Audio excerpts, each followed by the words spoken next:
මහා තථාගත බුදුරජාණන් වහන්සේගේ කාරුණික net සංගලට අනේ මේ දිවයින පෙනුණා. බුදුරජාණන් වහන්සේ දුටුවා ලක්දිරණේදා මහා යක්ෂ සමාගම.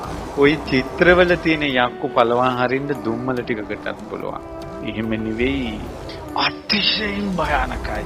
මිනිස්සෙක් යකෙක් දැක්කොත් එහෙම සිහි විකල් වෙනවා. මිනිස්සු මෙහෙම අතට අරගෙන මිරිකලා ජුස බොන්න පුළුවන්. ඒ යක්ෂයන් පිම්බොත් මහා සුලි කොණාටු හට ගන්නවා. මේ මහා බලවත් යක්කු කොහොම එද්දි පුංචි පුංචි යක්කු ටික තැන් තැන් වල හැංගුණා. මේ පැත්ත පලාතේ නෑ. අන්න බුදු කරුණාවෙන් දුටුවා. එදා හවස් කාලේ සියලු දෙනා එකතු වෙච්ච වෙලාවේ භාග්‍යවතුන් වහන්සේ ඉස්ලාම වැස්සක් එන්නේ ඇරියා. මහා වරුසාවක්, හද්දා වරුසාවක්.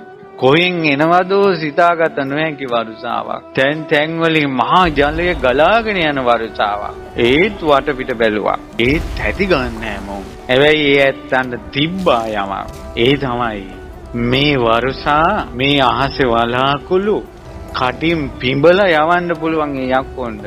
උන්ට පිඹින්න වලාකුළක් පේන්නේ නැහැ. ඒත් වැස්ස වහිනවා. ඊට පස්සේ බුදුරජාණන් වහන්සේ 이르දියක් කළා කියන නවවිධ වරුසාව. නවවිධ වරුසාව කියලා කියන්නේ ගල් වරුසා. අහසින් ගල් එනවා මේ හිස ළඟින් යනවා වැදෙන්නේ නැහැ. හිස ළඟින් යනවා. ඊතල වරුසා. මේ එනවා. ඒකට එහෙට මෙහෙට වැද්දෙනවා බයට. හැබැයි වදින්නේ නැහැ හිස ළඟින් යනවා. පුදුම වෙහෙසක් දරුවා කියනවා. හති දාගෙන ඇස් ලොකු වුණා. තෙටි ගත්තා. අධික සීතල දැනෙන්න ගත්තා. එසැනින්ම මහා අන්ධකාරයක් පැතිරිලා ගියා. එදා ඒ රෞද්‍ර බව දෙවෙනි උනේ මාර පරාජයට. ඊට පස්සේ බුදුරජාණන් වහන්සේ අර අන්ධකාරය අතරේ ආකාශයේ එළිය පැතිරිලා ගියා. සඳක් පෑවුවා වගේ. ඊරමලක් පෑවුවා වගේ. එකන එළිය තියෙනවා. මේ අඳුරුයි. ඊට පස්සේ අර යක්ෂයන්ට ආයුධයක් අතින් ගන්න හයියක් නැහැ. ඒවා වැටිලා දැම්මා.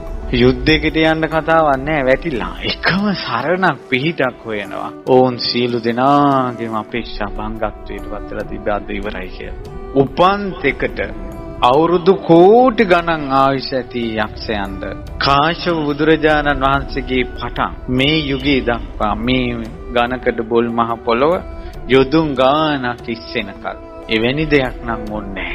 ඒ මහා භයානක දේ ඉදිරියේ අර ආලෝකයේ දෙස බැලුවා. ඒ තුලින් රන්වන් රුවක් පේනවා. කිව්වා යක්ෂය. ඕන් හිතුවේ තවත් යක්ෂයෙක් තමන්ගේ දිවයින ආක්‍රමණය කරා. කිව්වා යක්ෂය අපි යටත් වෙනවා. අපිට පිහිට දෙන්න කිව්වා. තවත් බැබලි වැඩි හිටියා. ඊට පස්සේ කිව්වා අපිට පිහිට දෙන්න අපි යටත් සියලුම දෙනා. ඊට පස්සේ භාග්‍යතුන් වහන්සේ මහා කරුණාවෙන් බුදුමුව විවර කරලා කියන් හිටියා. යක්ෂයනි මට තැනක් ඕන. පත්කඩේලා ගන්න. මට ඉඳ ගන්න තැනක් ඕන. අපි මේ මර බියෙන් අපිව මේ බේරන්න මේ දිවයිනම ගන්න කිව්වා. නෑ පත්කඩේලා ගන්න තැනක්. වාඩි ගන්න තැනක්. නෑ මේ දිවයිනම ගන්න කිව්වා. ඒ යක්කුන්ගේ කටින්ම තුන් පාරක් මේ දිවයින දුන්නා. ඊට පස්සේ කිව්වා නෑ දැන් මම මේ අඳුර දුරු කළොත් ආයේ ඔබ මට එරෙහි වෙයි. ඊට පස්සේ කිව්වා නෑ අපි සපත කරනවා. අපි සපත කරනවා ස්වාමීනි. අපිට යන්න දෙන්න. පින්තුනි බුද්ධ ශාසනයක් තියෙන කාලෙක විතරයි මේ භූමිය මේ ලක්දිරණ මනුෂ්‍යාවාසය වෙන්නේ.